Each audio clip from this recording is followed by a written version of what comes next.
And the next is the cystosomiasis. These are trematodes which induce a fibrotic reaction from the hepatic parenchyma, which causes narrowing of the portal vein. And this has got a typical appearance on MR of the liver, MRI. So here what we see is the T2 liver, the fibrotic strands. This is called as a tortoise shell appearance. What we see here, the white thing, the hyperintense signals are all the portal tracts and the periportal fibrosis, which gives a tortoise shell appearance. And coming on to the next commonest thing will be the cirrhosis. Cirrhosis will be, like we all know, most of the imaging features. It will be a nodular, heterogeneous liver, and the presence of ascites, and the spleen will be enlarged, and the portal vein being dilated with all these parameters: slow flow, reverse flow, thrombus, and the increased resistive indices of all the hepatic artery, of the hepatic artery, splenic, and the renal arteries.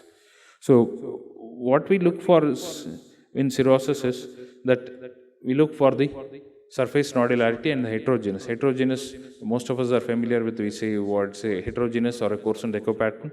One we need to look for is the surface nodularity. The presence of ascites helps us in picking up nodularity very easily. When there is no ascites, then the problem arises. So when there is no ascites and you're still suspecting cirrhosis and you want to look for nodularity, use a high frequency probe.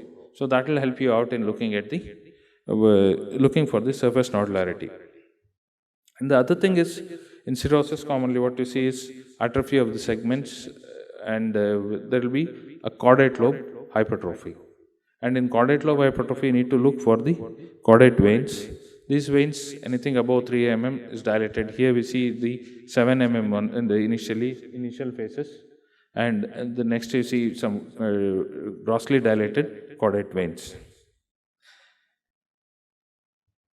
And the other important thing what we need to do is, while we are evaluating cirrhosis, is to look for photosystemic collaterals. There are umpteen number of photosystemic collaterals which have been described, but there are a few which can be picked up by ultrasound, and few which are really important to see. One is the gastrosplenic or the short gastric varices here, then the left gastric, periumbilical, then all the splenorenal and the mesenteric, and so on and so forth.